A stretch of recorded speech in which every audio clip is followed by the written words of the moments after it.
j'ai cette tendance à avoir le partenaire qui va arriver automatiquement là. C'est pour ça que mon escape très vite, je tente d'avoir ma hanche. Alors pensez, hein, vraiment d'un point de vue purement, là on va plus parler des origines du Jiu-Jitsu parce que je sais pas aux origines de la luta comment ils étaient, mais ça avait vraiment du sens. Hein. Là je reprends la distance, ce qui fait que lui il peut pas avoir de frappe facile et souvent on avait des trucs, le gars attaque directement, armlock ou autre. L'idée est bonne, c'est-à-dire que là, l'idée est bonne, elle est effective, c'est pas qu'elle n'est pas juste bonne.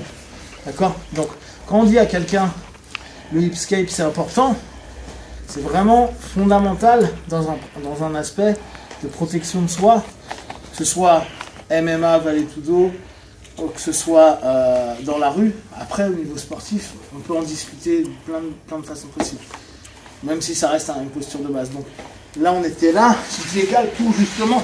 Ça paraît rien, mais regardez, j'ai un élément isolé, je peux aller commencer à travailler et aller bosser. Par contre, toujours la même chose. Si je suis dans la rue, je ne rentrerai pas cette jambe plus. Par contre, je vais tenter de revenir en quadrupédie. C'est-à-dire que je vais passer devant pour tenter de revenir là. Ce qui me permet de casser le bras et s'il y a quelqu'un d'autre, de remonter assez rapidement. Et me barrer. Ou d'aller affronter l'autre. Si vous faites un double KO, vous êtes chaud. Mais parfois, quand il entend le truc craquer, l'autre peut arrêter. Ça fait plaisir, ça fait des double KO. Craquer, crier. Lui, il passe sa vie à ça. C'est un mec de la street. Hein. Il a grandi dans des ghettos. Fallait manger, hein. Ça y gonfle, lui. Donc, on est là.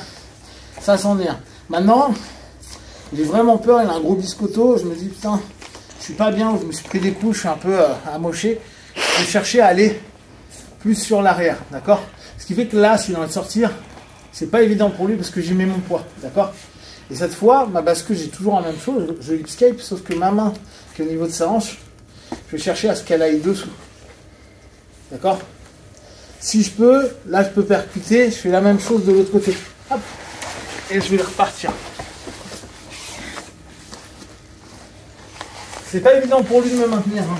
C'est pas juste parce que c'est une démo bien faite. D'accord? On est là. On a un partenaire qui est ici. Je pars, je rentre. D'accord? Si j'en ai qu'un, c'est pas grave. Par contre, je vais devoir tourner davantage.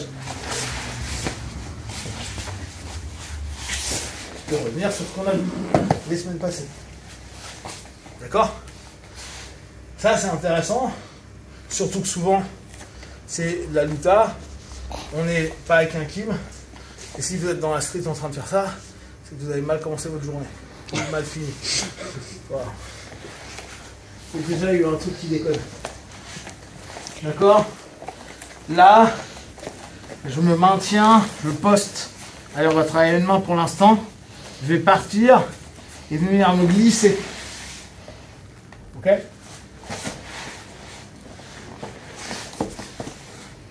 Même si c'est très solide là, hein, je suis ici et regardez, c'est mon corps qui se barre. Là, et je crève.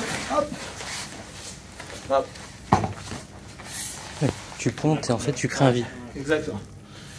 Et j'évite le frottement le maximum possible. Alors bien sûr, sur certains tatamis, bref.